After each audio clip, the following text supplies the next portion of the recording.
Voilà, on se retrouve pour So we're back now for the interview of I, Daniel Blake, and we're waiting for Ken Loach, who'll be with us in a couple of minutes. But alongside me, we've already got his two actors.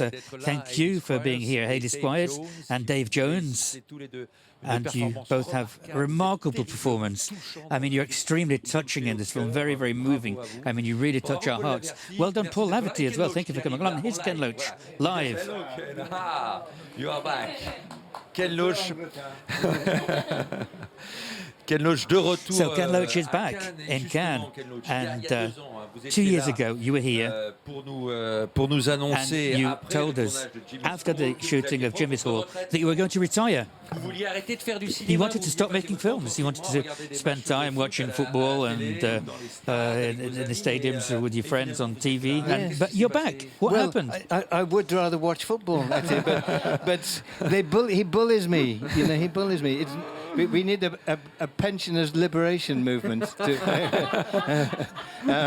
No, it was a silly thing to say, and the thing is, there are so many stories to tell, you know, and so many stories that demand to be told. We need to hear. So Paul wrote some magnificent characters, and so there was no alternative in the end. Vous aviez pas le choix parce que So you didn't have the choice. There was no alternative because Paul Laverty, who has been your scriptwriter for a number of years now, a number of films, you found a story which touched him enough, made him, revolted him, in fact. So he had to make films. Well, I mean, he's got the curiosity of a child, and once he finishes one, he wants about 3 days off, and then he's hungry to bite into some new meat. So it was no surprise at all. But yes, well, this story started off actually because we went to Ken's childhood home in Nuneaton, and one of our first contacts was with some young people in a homeless charity. And actually just listening to their stories was just absolutely remarkable. And that's what gives you the energy to write the script and to make the film. And we met young people who were choosing between heat and food. Their fridges were empty. They were on 0-hour contracts, and they were up against a massive bureaucracy. And when you get that energy from people and you see what they're up against, and then not only that, but they are stereotyped as being wasters and chancers, that's what really, really made us angry, and that gave us the enerey. So tell me, Ken Loach, when you discover your film, you get the impression that we're back in the 19th century. You know, it's like a Dickensian portrayal of England. It's shocking. Yes, but you see, it's not so surprising. I think you will find it in every European country. And the dealing with the bureaucracy of the state, the details change, but it's the same everywhere. And there is a logic to this bureaucracy. It is to tell to the poor, it's your fault you're poor. To say to the unemployed, it's your fault you don't have a job. And it stops people realizing who the real enemies are. It's true that you tell that, you say that, you talk about this Kafkaesque bureaucracy. But Dave Jones, you're a comic. You know, this is an incredible performance. Your father was a factory worker, right? Is that right? He was a joiner. He worked on building on the construction sites, you know, building sites. Yeah, he was a joiner, so he had the same. So I could pull on that, you know what I mean? Sort of seeing my dad coming home from work and that, you know, and the work ethic that he had, and times when he was unemployed as well, you know what I mean? But it was a different time then, you know. You didn't have to jump through the hoops that you have to now, you know. So what's it like working with Ken Loach? He's a tyrant. No, it's been an amazing experience, because being a stand-up comedian, I'm always working on my own, you know. I'm always on stage on my own. But to be in a collaboration of all the crew and everybody in Ken was an amazing experience, yeah. I had a ball, you know, and I learned a lot, you know. Because because I didn't know the story, you get the script just little bits at a time. So I actually felt as though I was living Dan's life, really, because I didn't know what was happening, you know. So that was very helpful, yeah. So you lived like your character, in fact. Hayley Squires. For you as well, it's your first big role now. How did you meet Ken Loach? How did you go about doing your role? So I got a call to say, from my agent, to say Ken is casting his new film and would you like to go in and meet him? Which of course I did. And we went along, I went along, we had a chat with each other for sort of 15 minutes, just about life really, wasn't it? About where I was from, where my parents were from. Ken told me a very, very small amount about the film. Didn't see a script or anything. Didn't see a script until Paul actually handed me a script about half an hour after we wrapped the film.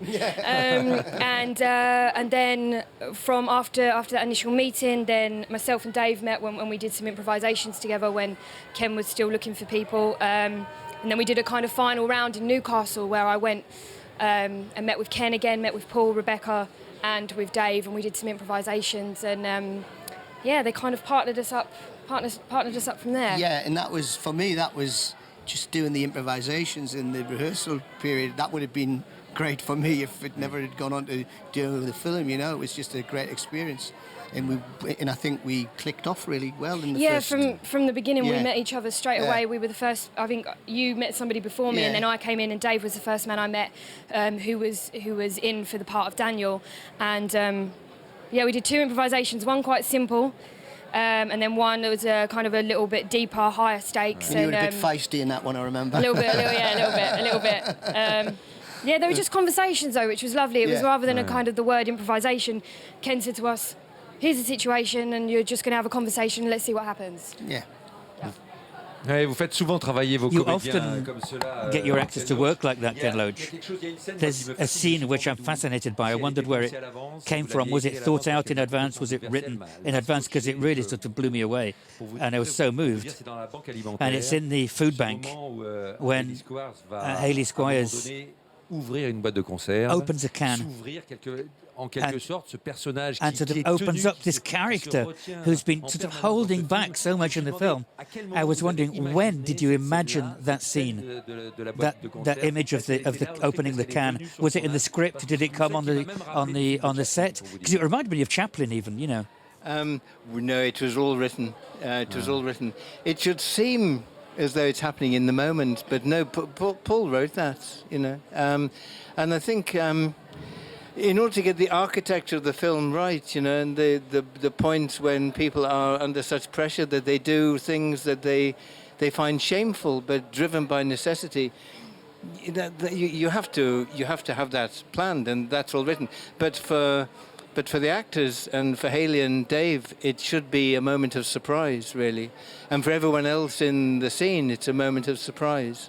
But I think the point of it is that people, under the pressure of this intolerable bureaucratic conscious inefficiency, people are driven to desperation, to frustration, to despair. And the rise in number of suicides from this regime is critical. And do you know, in part of England, the workers who administer this bureaucracy are given instruction on how to deal with suicidal claimants. They know there are going to be an increase in suicides, and yet they persist. What kind of ideology is driving these people? And I'm very, terrifiant. Oui, Paul. I'm very glad you mentioned that scene, really, because Ken and myself, we spent a lot of time going to food banks. This is the places where people like in the scene. And when you hear people's stories of just being hungry, it's absolutely remarkable, and it's hidden. It's actually hidden under the surface. And that particular scene came to me from a woman who runs a food bank in Glasgow. And it was someone who was hadn't eaten for 3 days. She thought she was looking for something specific, but what she was actually looking for was an open can, a ring pool, so they could open it immediately.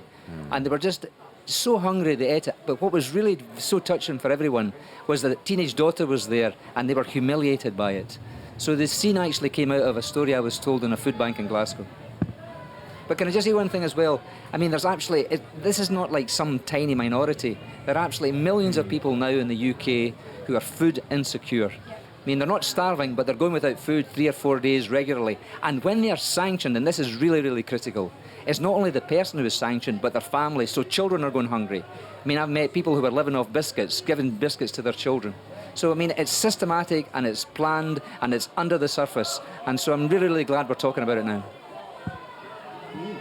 Merci Paul Laverty. Well, thank you very much, Paul Laverty. Thank you very much, Ken Loach, for your strength, your power, for your film, and freedom that, you know, you can cover any subject you want to talk about. And we're thrilled to have you back here in Cannes. Thank you, Dave Jones. Thank you, Hayley Squires. And congrats.